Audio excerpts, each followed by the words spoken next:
All right, Alexander, let's answer the questions from the live stream with the great Robert Barnes. And let's start off with Christos's super chat saying thank you. Thank you, Christos, for that. Dirty Dangles sent us the super chat about the books. I work hard and read books every day on different skills and associate with many young men who do the same. My knowledge of history and geopolitical issues is based off of articles, videos, and video games. Not good. What are some good books I could read and share with the next generation? I think you and Robert answered that question very well. Absolutely. In the live stream. I don't know if there's any additional book that you want to mention, or no, I'm not. We have I'm it not covered. going to. I'm not going to add now. But as I said, just to repeat again, anything by A.J.P. Taylor on European history is extremely good. And perhaps there's one book that I would mention actually, which is Taylor's book on the origins of the Second World War, which is controversial, but I find very interesting. And again, is a very, very good piece of diplomatic history. And you could also add Dominic Lieven's book, Vers la Flamme. Sorry, it's a French title, but it's about Russian foreign policy on the eve of the First World War. The Russians are the only people who provided us with full access to their archives in terms of what was going on in St. Petersburg just before the First World War. And that provides us perhaps the best information there is about the diplomacy of those crucial weeks that led up to the First World War. All right. Elza says it's hard to be the adult in the White House. Are Death there Dealer any? says I don't know whether there are any actually. Death Dealer says the neocons need to realize a war with Iran will not help the United States, and they are basically going to get our U.S. military killed. How is this going to benefit the neocons and the Biden White House? The neocons do not think in that way. You are absolutely right. You're completely correct. It will not benefit the United States.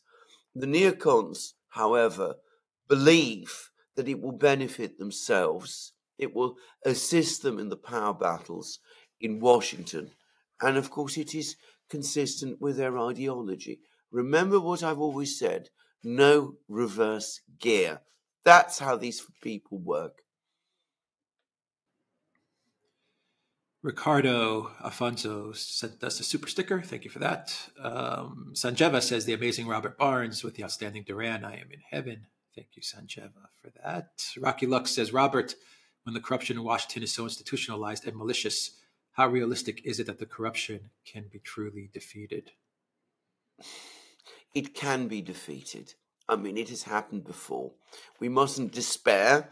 There was a period in the late 19th century when there was a lot of corruption in America, and Americans came together, and there was a lot of reform at that time, and there were some things that were done which I personally think were mistaken. I mean, the temperance movement, which evolved into prohibition, was very much a part of that fight back against corruption in America at that time, and I think that was a mistake.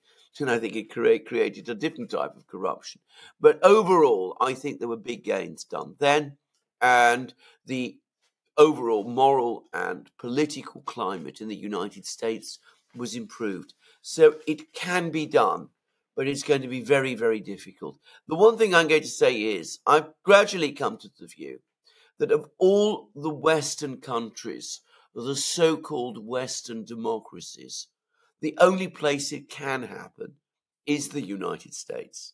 If it doesn't happen there, it won't happen anywhere else. Sparky says denazify Israel.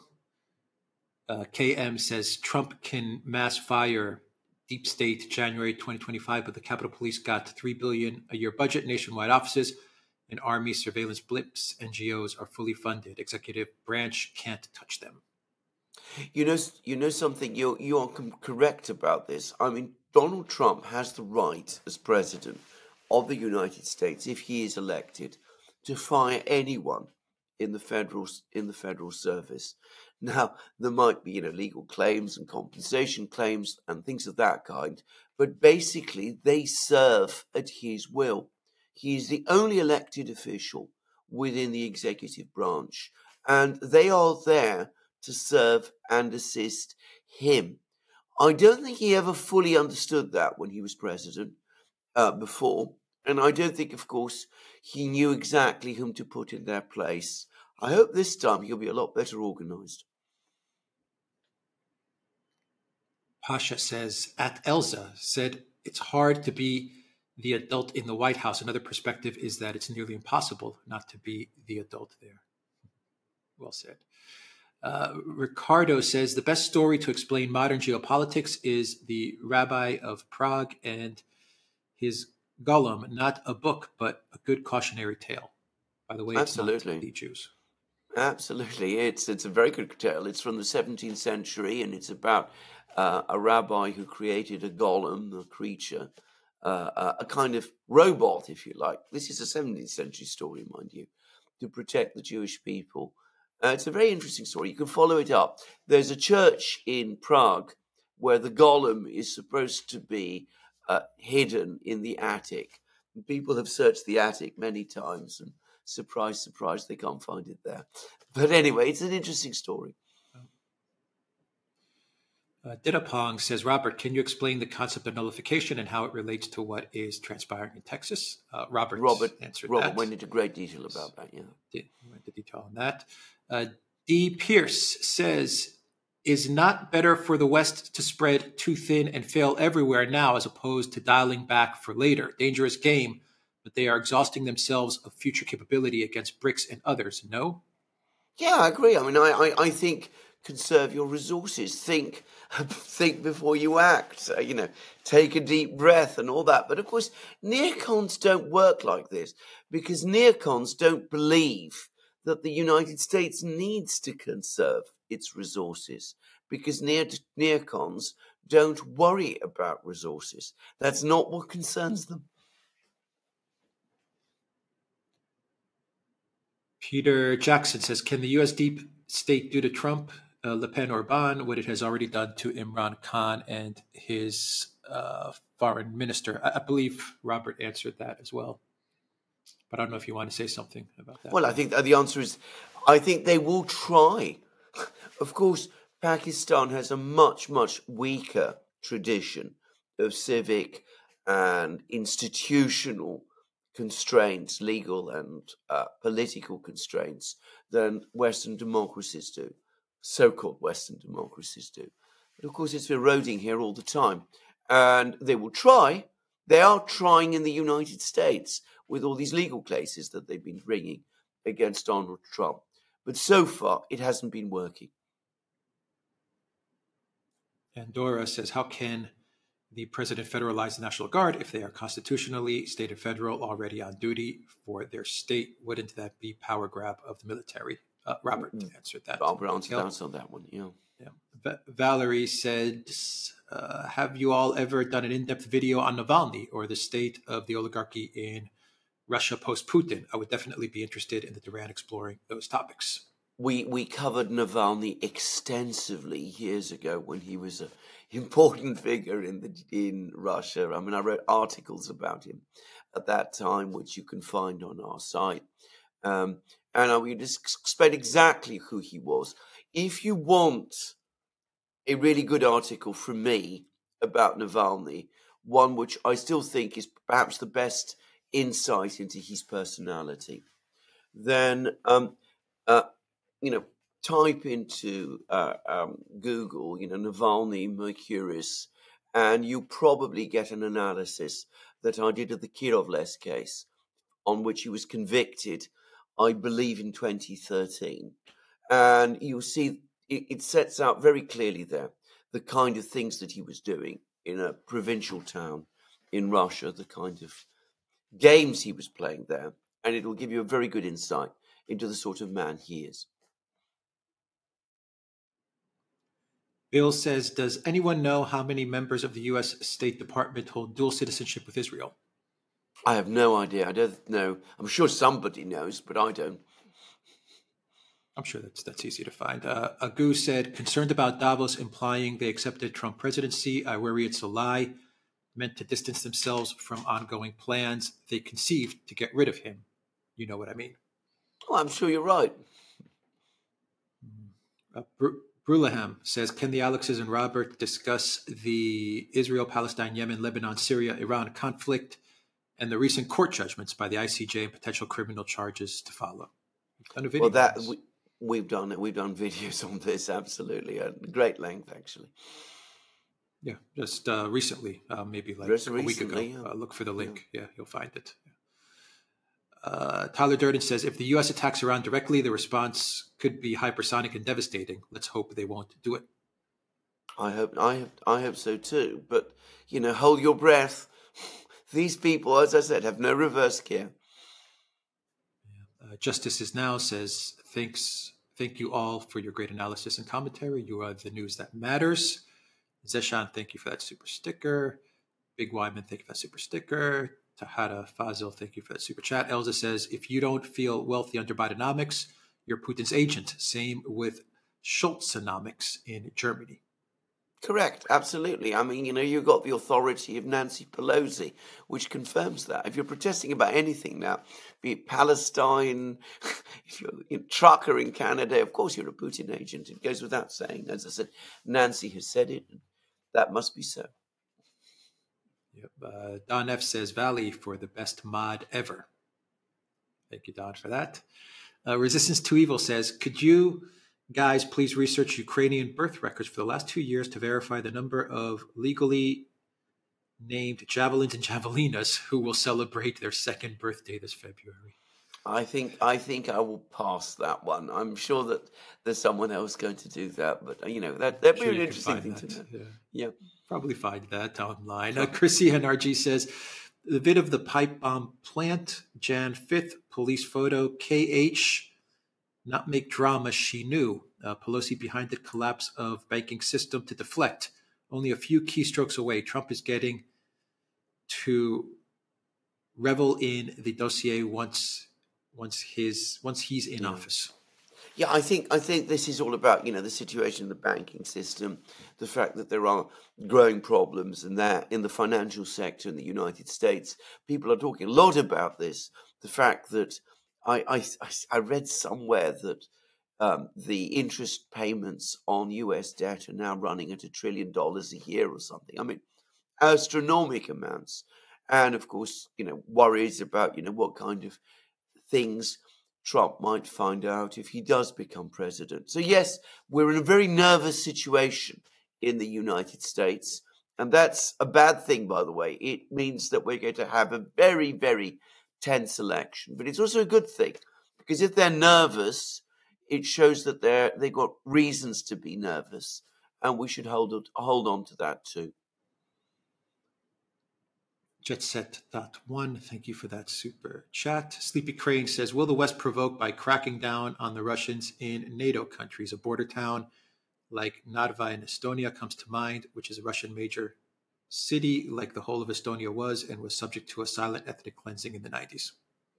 I'm afraid it's very possible. And in the Baltic states, there's already a narrative appearing that Putin is preparing to weaponize the Russians in the Baltic states and create, protests amongst them, which is perhaps a sign that, the Baltic governments are becoming ready to take some action against these Russians in their midst as well. Very difficult to do, by the way, because the Baltic states have very small populations, and if they start removing, a lot of the skilled workers in the Baltic states are Russian speakers. So, it's going to undermine even further their own economies at a time when the Baltic states have already been suffering from major emigration issues. But, that's the politics and the ideology, which it seems trumps everything in this situation. Soapy Orc says, question for the Duran and Robert Barnes. Is there any real hope that a new Trump presidency can excise the malignant U.S. neocon Wolfowitz doctrines, is ending the U.S. position globally, or will Bolton get a new job again? Robert answered that question. We answered this, yes. Sanjeva says, I can't even fathom how Biden administration fulfilled the worst predictions and leaving the world in flames, that even the Democrat diehards like Joy Rhee are finding it difficult to defend. What a travesty of a presidency. He surpassed my worst expectations. And that's saying a lot, by the way. Cool Roy says the people are with Trump this time. Summer of 1970 says, in the honor of the First Amendment, thank you, Duran. Zachary says, what if Biden gets 80 plus million votes like in 2020? Wouldn't that make all of this irrelevant? We continue our journey into the abyss for 4 more years. Let's keep our fingers crossed and hope that this election is different. That's all I can say. Sparky says, Chris Wray controls elections and justice in the state of Georgia. He's a big part of the state's old boy network. Joe Public says, when did any president follow the people's will? Well, don't be too dismissive. I mean, there have been times when presidents were very, attuned with the views of the people. I mean, George Washington, I think Lincoln very much, not all people of the United States, but a very, very significant constituency of people in the northern states. Teddy Roosevelt in some ways, Franklin Roosevelt definitely, I would say. Other presidents too, but people that are less known today. And I would say JFK also. I mean, he caught a certain mood, as did LBJ in his own way. So, don't say that presidents in the past have been completely elite, subject to elite capture. That is the situation today. But if Americans start feeling too cynical about their past, then, I mean, they will lose hope for their future. Remember what George Orwell's book, what they say in 1984, he who controls the past controls the future. If you feel cynical about the past, you lose hope in the future.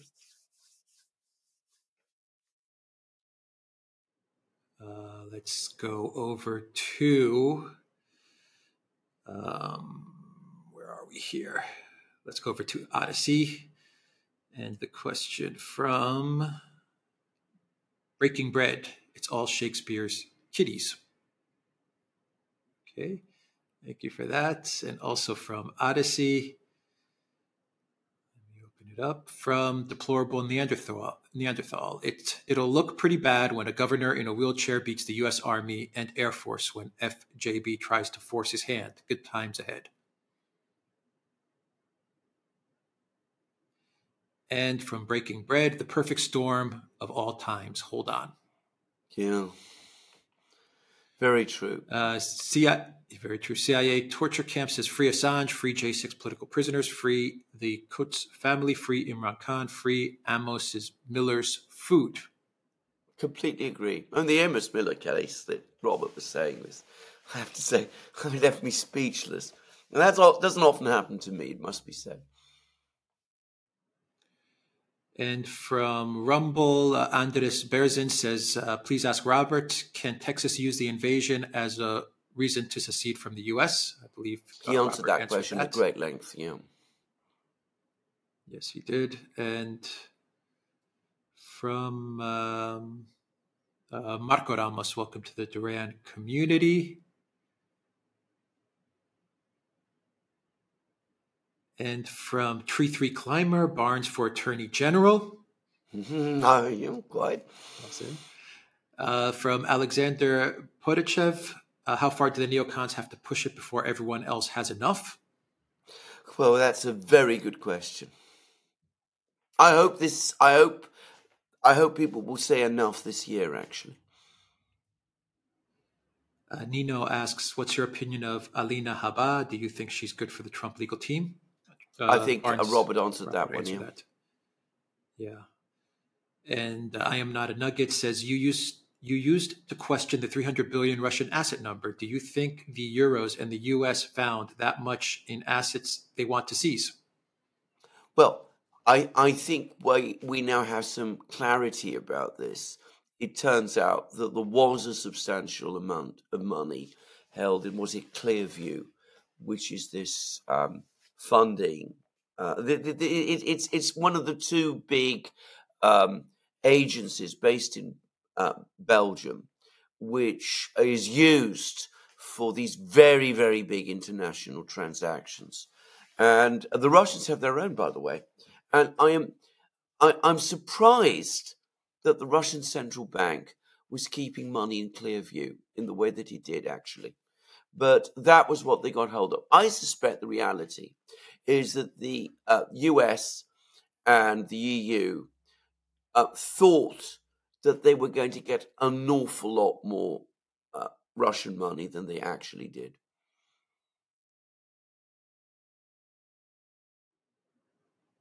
Sparky says, you make it sound as if living in pods and eating bugs is less than ideal. Joanna, thank you for that super sticker. Vincent says, will Alex and Alexander ever do a video together in person? We have. We have done, yeah. We have done it many times. Nino NPC says, do you guys think the collective West will start reverse gearing with Ukraine and Mideast policies as it gets more evident Trump will take the White House in hopes of some form of damage control? My own impression at the moment is that, on the contrary, the prospect of Donald Trump, the fear that Donald Trump is going to get elected, and the sense that the war is being lost, is causing them, if anything, to double down. I think that is their immediate, visceral response. I think that's the response of the neocons in Washington.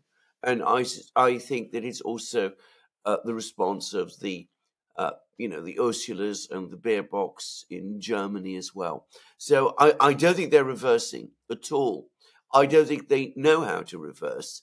I think, on the contrary, they're now looking around, trying to find some way to turn this thing round, however it's possible, before Donald Trump enters the White House. And if it all falls apart, find some way to blame it all on him. Soapy Orc says, 7.5 years as police officer, I was fired over the jab. Never will I regret refusing that, nor refusing to force it on others. Honor over money. Good for you. Very brave man. Fragments of USSR says, Robert, serious question. With Penny Pritzker occupied in Ukraine, who will the Biden campaign trust with their funds for the election? It was her job since Obama, unless I'm mistaken. I think he answered that one, didn't he? Am I right? I'm not sure. I don't think so. Sure. Maybe he did. Anyway, Penny Pritzker is in charge of the funds in Ukraine, yeah. Yes, I mean, this is more, yeah, I mean, the point about the funds in Ukraine is that you put the person you want to be in charge of the funds in Ukraine is somebody who will allow the funds to move around exactly wherever they go. So, I mean, I don't know anything about the right this person, but I'm sure she's in the right spot for that. Exactly. She's part of the Hyatt hotel family. Oh, well, there you go. That just very powerful. I mean, very powerful yeah, person. Very powerful. Very wealthy, very powerful, yeah. But she's in the right spot, that's for sure. Alexander, no, we answered that. Let me see. Nino. Info I have gained from Andrei Martyanov, the entire NATO does not have the military capability nor technology to defeat Russia in a direct war. Even the majority of nukes Russia will intercept. Well, I'm not going to get into the technical issues, but I think what Martyanov was saying over many years has now, to a great extent, been vindicated from what you're reading every day in the mainstream media in Europe. They're all going around saying, we aren't prepared for a war. Our militaries are unfit for purpose. We haven't enough men. We don't have enough machines. The machines we have aren't working properly. And even our generals aren't perhaps fit for purpose anymore. So I don't think that we're going to get into a war with Russia. I think the Russians have no interest in starting a war with us or, advancing all the way to the Channel or the North Sea or anything of that kind. Why would they want to do that? Nobody has ever explained to me why the Russians would want to do that. But in terms of the military weakness of NATO, I mean, the war in Ukraine has exposed that in the most cruel way. Robert Brooks, thank you for that super chat. Joe Public says, Zionists need to be banned from politics worldwide. Your thoughts? Well, I think that will be a difficult thing to do. And banning is a strong word. I don't like bans. I think what we need to do is to expose people, talk about their policies, re-establish democracy, re-establish freedom of speech, get a diversified media, break the hold of the oligarchs, do all of those kind of things. If that happens, then we won't need to ban anyone at all, because I'm confident in that case, if we're able to hold proper and informed discussions, then the people will insist that the right decisions be made. Christian Del Mors says, are the elites worried about populist revolts? Yes. Robert answered that. Yes. Yellow vest Canadian truckers and European farmers. Yep. And one final one. Let me just make sure I've gotten all of the questions answered. Yes. Lisa says, if Trump wins the elections, Annalena Baerbock and team wouldn't act like wild, incompetent bullies towards other nations, but just incompetent. Germany wouldn't even manage a 2-day war without the U.S. Completely correct. That's entirely true. That's why they're so terrified of Donald Trump winning the election. That's why every single big European newspaper is now carrying big stories about this. And, in London, I was just passing, a newsagent, and there's a huge picture in one of the newspapers of a growling looking Donald Trump. The photo has obviously been retouched to make him look really menacing, and underneath the words, the coming of the dictator. I mean, terrible stuff, actually. From locals, Ignaki says, welcome, Barnes. Emil says, thank you. USA Now says, I'll say that RB won't cause he likes others, emotionally bulk mailed, Biden equal retarded. Thank you for that. MW Mama says, hope this tip goes through. USA Now says, which method to give money is least for you guys? And USA Now says, Nikki Haley from the makers of Elf on a Shelf. It's a meme. There's a puff piece for Nick. Yeah. There's a puff piece for Nikki Haley in The Guardian today. I'm surprised they still bother, actually. I can't imagine why. I mean, it seems to me this is several weeks too late. Yeah, agreed. All right, those are all the questions from the live stream with Robert Barnes. Thank you.